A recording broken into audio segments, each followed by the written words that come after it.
Alors, j'ai souhaité interroger la nature du transfert qui se fait jour dans cette correspondance pour tenter de répondre à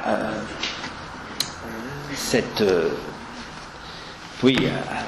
à ce qui a été l'analyse de Ferenczi. Alors vous savez que pour les uns, cette analyse, ça a été les quelques moments où il a rencontré Freud, c'est-à-dire une semaine en 14 et quelques semaines en 1916, des semaines entrecoupées. Alors où effectivement, dans l'enthousiasme d'un jeune analysant, Ferenczi témoigne des transformations, de la rectification subjective et de l'évolution de ses symptômes. Il semble effectivement que l'analyse ait produit des effets très sensibles. Il en donne des détails, y compris dans sa vie amoureuse, dans sa vie sexuelle, et il en donne des détails extrêmement précis à Freud, qui ne répond pas sur ce point. Alors la question est de savoir si l'analyse de Ferenczi, c'est ça, ce sont ces quelques mois, ou si ce sont les 25 ans de correspondance, 1280 lettres avec Freud. Quelqu'un comme Suzanne Hommel, qui avait écrit un article dans Ornicard 35, avait effectivement pris le parti de considérer, comme d'ailleurs la traductrice de Ferenczi, Madame Dupont, son prénom, c'est Judith Dupont, comme Judith Dupont, de considérer que ce sont évidemment les 25 ans de correspondance qui font la psychanalyse de Ferenczi. La discussion reste ouverte. La discussion reste ouverte, même si effectivement il est clair que cette correspondance a évidemment alimenté un transfert qui ne s'est pas épuisé entre Ferenczi et Freud. Ferenczi, cet homme authentique, épris de vérité, dont les trouvailles techniques sont loin de rencontrer l'assentiment de Freud. Donc je le disais, peut-on faire son analyse par écrit ? Alors, c'est une question que pose cette correspondance, mais elle n'est pas la première, puisque Freud lui-même avait longuement échangé avec Fliss dans un exercice qui s'apparente à l'auto-analyse, pour ce qu'il en est de l'absence d'interprétation extemporanée, peut-on dire, mais qui s'adresse à un autre, qui répond, et qui se rapproche de ce fait-là du dispositif de l'analyse. Toutefois, le transfert y trouve là des particularités dont l'analyse avec confrontation des corps diffère largement. En effet, la confrontation des corps permet la bonne distance, les allées et venues, les interprétations de l'attitude de l'analyste, qui alimentent le transfert, mais aussi permettent d'en limiter les effets. Un geste, un mot, une parole interviennent dans le cours même de ce transfert, ce qu'on ne trouve pas dans l'échange écrit.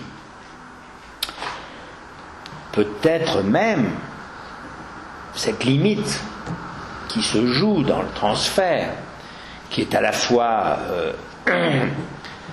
ce qui est indispensable au déroulement de l'analyse, mais comme vous le savez, qui en est en même temps son principal obstacle, eh bien effectivement, c'est peut-être cette mise en jeu, c'est sûrement même cette mise en jeu des corps, qui va rendre possible quelque chose, en tout cas, si on veut bien suivre Lacan, quelque chose d'une fin possible.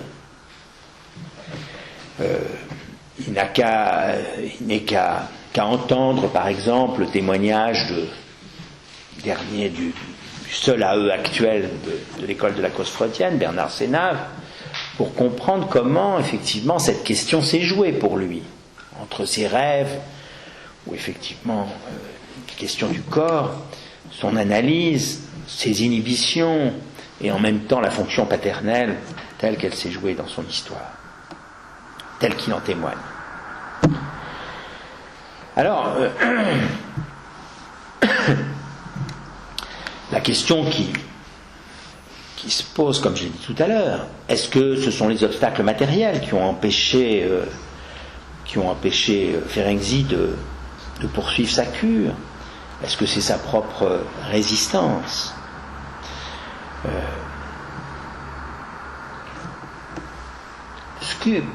Ce qui apparaît, c'est que, en tout cas, la correspondance témoigne de quelque chose qui va s'éterniser du transfert. Et on peut dire d'une satisfaction de Ferenczi, une satisfaction au sens, on pourrait dire, de la jouissance, une satisfaction de Ferenczi à ne pas renoncer à ce qui se joue dans ce transfert. Puisque finalement, vous savez que Lacan et Freud, effectivement, l'ont souligné, finalement, la fin d'une analyse, c'est d'abord le moment où, effectivement, on ne va plus voir son analyste. Même si, effectivement, ça ne réduit pas l'ensemble de la question à simplement cet état de fait. Mais ça signale quelque chose que, effectivement, il y a quelque chose qui s'arrête. Or, évidemment, dans la correspondance, avec le rythme des échanges, avec les lettres qu'on attend, avec les lettres qu'on reçoit, avec les lettres qui ne viennent pas, avec les lettres qui, au contraire, les réponses qui arrivent rapidement, il y a là une modalité d'un rapport au temps logique qui n'est pas le même que celui des séances, avec leur régularité, leur ponctualité éventuelle, le rapport au temps qui est en jeu dans cette affaire.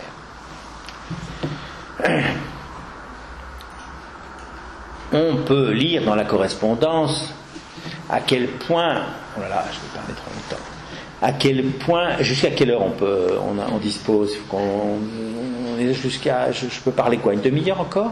Ça va? C'est trop? Peut-être laisser une quinzaine de minutes pour un départ. C'est jusqu'à quelle heure normalement? Jusqu'à quelle heure sommes-nous? On devrait arrêter vers 9h30. À 9h30. Donc, bon, ça fait rien, je vais dire ce que je peux. Je vais m'arrêter donc dans 10 minutes, un quart d'heure. Donc,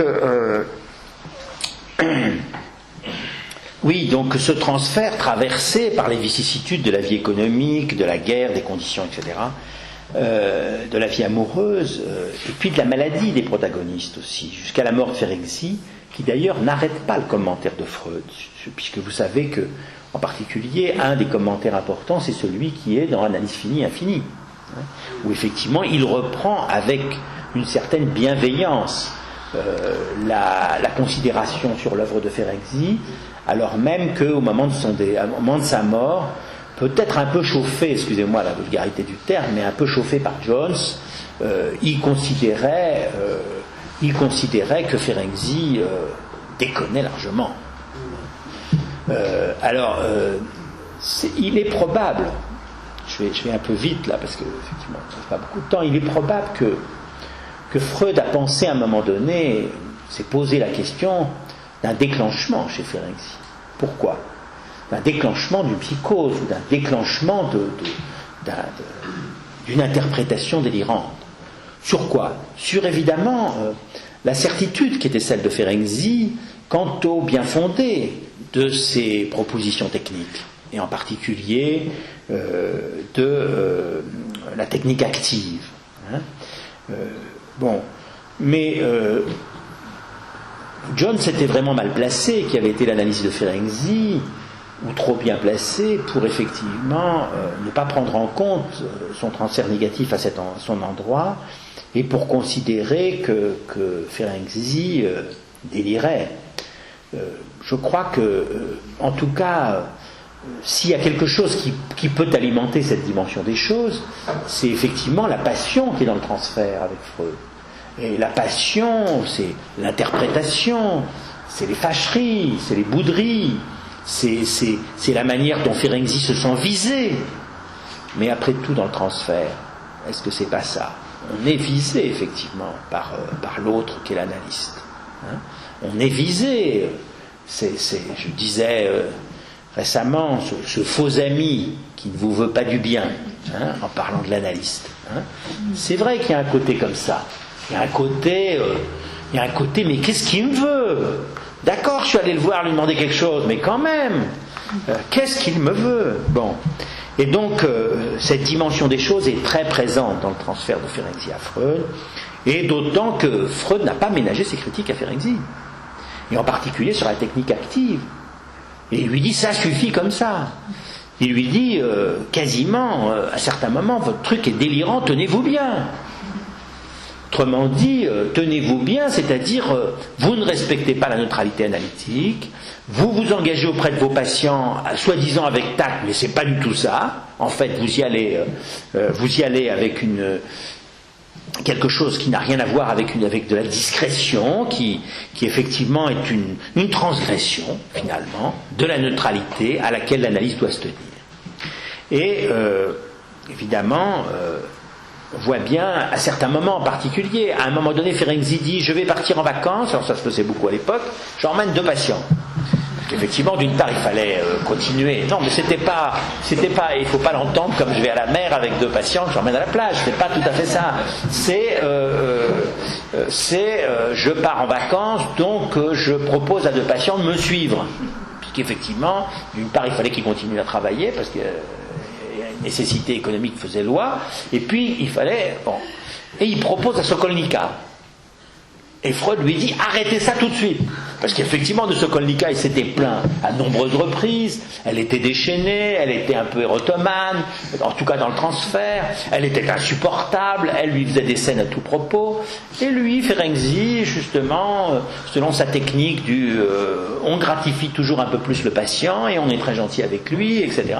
Il voulait emmener Sokolnika. Alors Freud lui dit, ça suffit comme ça, vous ne l'emmenez pas.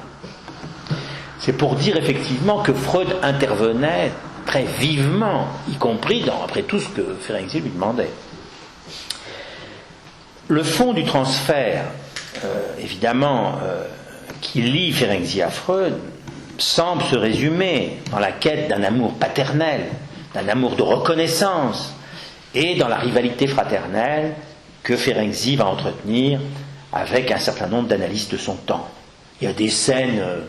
Mais très tard, même encore dans cette année 1928, il y a Brill qui intervient dans une relation, plutôt Ferenczi rencontre Freud.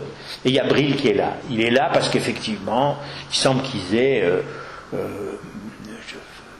d'une certaine manière, c'est au moment où Ferenczi est très critiqué pour sa technique, pour ses textes, et Freud demande continue un échange qui avait eu lieu avec Brill, et ils se retrouvent tous les 3.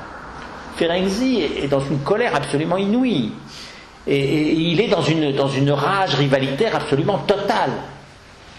Et c'est pas le seul exemple. À de nombreuses reprises, il fait des scènes à Freud parce qu'effectivement, Freud laisse la place à d'autres analysants que lui. Voilà. Alors. Vous savez l'histoire de Ferenczi, enfin ce qu'on sait en tout cas de son histoire familiale. Il est un des nombreux enfants de sa famille, je crois qu'ils étaient 8.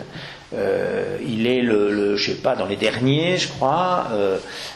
Il était le préféré du père, d'après lui, et il perd son père. Son père meurt quand il a 15 ans.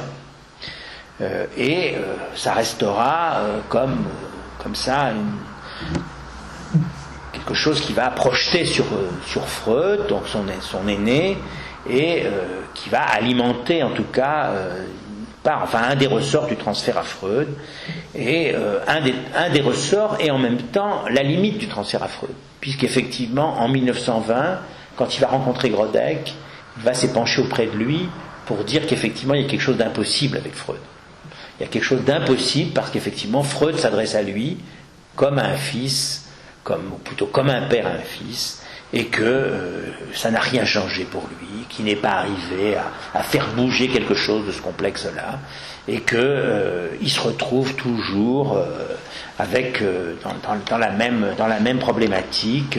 C'est quoi la problématique ? La problématique, c'est effectivement la difficulté que Ferenczi éprouvait finalement à une certaine autonomie de jugement, à une certaine indépendance quant à ses prises de décision. Et donc, les hypothèses faites autour d'ailleurs de cette référence de cette rencontre avec Grodek, où effectivement il apparaît plutôt là du coup comme un transfert plus maternel avec Grodek. Grodek d'ailleurs qui dans un premier temps reçoit la considération de Freud, mais au fur et à mesure où Freud commence à critiquer Grodek, Ferenczi, l'amour ou l'intérêt de Ferenczi pour Grodek grandit, au point qu'effectivement on peut dire que Ferenczi retrouve avec Grodek quelque chose qu'il avait laissé dans son intérêt pour la clinique médicale et qu'il retrouve à travers la psychosomatique et qui va l'occuper dans la fin de sa vie.